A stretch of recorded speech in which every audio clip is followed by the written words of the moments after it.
పరీక్షలు నార్మల్‌గానే ఉన్నా, మాకు ప్రెగ్నెన్సీ ఎందుకు రావట్లేదు మేడం. సో, ఎన్నో సంవత్సరాల నుంచి ప్రయత్నం చేస్తున్నాం. ఎంతోమంది డాక్టర్స్ దగ్గర చూపిస్తున్నాం. ఎక్కడికెళ్ళినా టెస్ట్‌లన్నీ చేస్తున్నారు. అన్నీ బావుందని అంటున్నారు. కానీ మాకు ప్రెగ్నెన్సీ మాత్రం రావట్లేదు. నా పేరు doctor Suma, consultant 49 fertility centre Vijayawada. So, ఇలాంటి సిట్యుయేషన్స్ అనేవి చాలా కామన్‌గా ఈ మధ్య చూస్తున్నామండి. అండ్ ఇన్‌ఫాక్ట్ స్టాటిస్టిక్స్ చూస్తే 10 మందిలో ముగ్గురికి అంటే సంతానలేమి సమస్య ఉన్నప్పుడు 10 మందిలో ముగ్గురికి అన్ని టెస్టులు నార్మలే ఉంటాయి కానీ వాళ్ళకి ప్రెగ్నెన్సీ అనేది రాదు. సో దీన్ని బట్టి మనం ఏం అర్థం చేసుకోవాలి అంటే వీళ్ళకి ఏ ప్రాబ్లం లేదా లేకపోతే ప్రాబ్లం ఏదన్నా ఉండి మనం కనిపెట్టలేకపోతున్నామా. సో మామూలుగా ఏ ప్రాబ్లం లేనప్పుడు హస్బెండ్ వైఫ్ రెగ్యులర్గా కలిస్తే మ్యాక్సిమం 1 ఇయర్లో 80% ఆఫ్ ద కపుల్స్ కన్సీవ్ అవుతారు.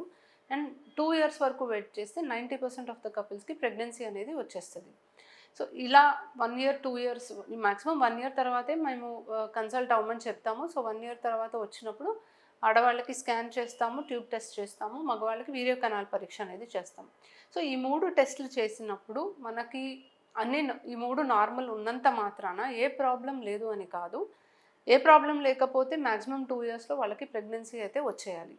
2 ఇయర్స్కి కూడా వాళ్ళకి ప్రెగ్నెన్సీ రాలేదు అంటే ఖచ్చితంగా ఏదో ఒక చిన్న చిన్న ప్రాబ్లమ్స్ ఉన్నాయి అండ్ అవి మనం కనిపెట్టలేకపోతున్నాం. మనం చేసిన టెస్ట్లలో అవి బయటపడట్లేదు. అలా అన్ని టెస్టులు చేస్తూ వెళ్ళొచ్చా అంటే ఇప్పుడు ఎగ్ క్వాలిటీ మనం టెస్ట్ చేయలేము, స్పర్మ్ క్వాలిటీ అనేది టెస్ట్ చేయలేము, గర్భసంచి లోపల పొర లైనింగ్ అనేది ఎంతవరకు పిండం అతుక్కోవడానికి అనుకూలంగా ఉంది అనేది మనం టెస్ట్ చేయలేం. సో కొన్ని రీసెంట్ టెస్ట్లు వచ్చాయి. ఎండోమెట్రియల్ రిసెప్టివిటీ యారే అని, డిఎన్ఏ ఫ్రాగ్మెంటేషన్ ఇండెక్స్ అని, లేకపోతే ఆర్ఓఎస్ అంటే మనకి ఆర్ఓఎస్ ఎక్కువగా ఉంది స్పర్మ్ సెమెన్లో అంటే దానివల్ల ప్రెగ్నెన్సీ రాకపోవడం అని. సో ఇలా రకరకాల వేరియస్ టెస్ట్లు అనేవి ఉన్నాయి. మరి ఇవన్నీ చేస్తూ వెళ్తామా? సో ఐడియలీ ఇవన్నీ టెస్టులు చేసినా కూడా అల్టిమేట్గా ట్రీట్మెంట్ ఆప్షన్స్ అనేది ఒకటి ఐయుఐ, రెండోది ఐవీఎఫ్.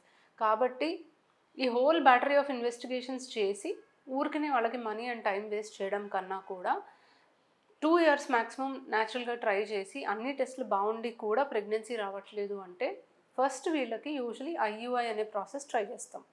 సో ఐయుఐ అనే ప్రాసెస్లో ఎగ్ పెరిగి రిలీజ్ అయ్యే టైంకి హస్బెండ్ స్పర్మ్స్ని గర్భసంచిలోకి ఎక్కిస్తాం. ఇలా చేయడం వల్ల ఎగ్ రిలీజ్ అయ్యే టైంకి ఎక్కువగా మూవింగ్ స్పర్మ్స్ అందుబాటులో ఉంటాయి కాబట్టి ఇవి రెండు కలిసి ఒక ఎంబ్రియో ఫామ్ అయ్యి ప్రెగ్నెన్సీ వచ్చే అవకాశం అనేది పెరుగుతుంది. 2-3 సైకిల్స్ మ్యాక్సిమం 3 సైకిల్స్ ట్రై చేశాక కూడా ప్రెగ్నెన్సీ రాకపోతే నెక్స్ట్ ఐవీఎఫ్ అనే ప్రాసెస్కి సజెస్ట్ చేస్తాం. ఐవీఎఫ్ అనే ప్రాసెస్లో ఆడవాళ్ళకి శరీరం నుంచి ఎగ్స్ బయటికి తీసి భర్త కణాలతో కలిపి ఎంబ్రియోని ఫామ్ చేసి ఫామ్ అయిన ఎంబ్రియో పొర బాగున్నప్పుడు గర్భసంచిలో పెడతాం. సో ఇలా చేయడం వల్ల టెస్ట్ ట్యూబ్ బేబీ ప్రాసెస్లో మనకి మ్యాక్సిమం సక్సెస్ రేట్స్ అనేవి చూస్తాము. ఇంకే ప్రాసెస్లో కూడా ఇంత సక్సెస్ రేట్ అనేది ఉండదు. అండ్ మనం ఎగ్స్ డైరెక్ట్గా మనకి మైక్రోస్కోప్ కింద పెట్టి చూస్తాము, ఎంబ్రియో ఎలా ఫామ్ అవుతుంది చూస్తాము. సో కొన్ని ప్రాబ్లమ్స్ మనం ఐవీఎఫ్ చేసినప్పుడు బయటపడటానికి కూడా అవకాశం ఉంది. సో అన్ని టెస్టులు అంటే మనం చేసే 3 టెస్టులు కూడా నార్మల్ ఉంటే మీకు ఏ ప్రాబ్లం లేదు అని కాదు. ప్రాబ్లం ఏమీ లేదు అని మీరు ఇంకా ఎక్కువ టైం వేస్ట్ చేసుకొని ఇంట్లోనే మీరు ట్రై చేయాలి అనుకొని న్యాచురల్గానే వస్తుంది అని మరీ ఎక్కువ టైం వెయిట్ చేయకూడదు. ఎందుకంటే ఏజ్ ఎక్కువ అయ్యే కొద్దీ మీకు ట్రీట్మెంట్ ఆప్షన్స్ తగ్గుతాయి అండ్ సక్సెస్ రేట్స్ కూడా తగ్గుతాయి. సో అన్ఎక్స్ప్లెయిన్డ్ ఇన్ఫర్టిలిటీ అని అంటామండి. అన్ఎక్స్ప్లెయిన్డ్ ఇన్ఫర్టిలిటీ ఉంటే ప్రాబ్లం ఏది లేదు అని కాదు, బట్ కొన్ని ప్రాబ్లమ్స్ మనం కనిపెట్టలేం కాబట్టి దానివల్ల మీకు ప్రెగ్నెన్సీ అనేది రావట్లేదు.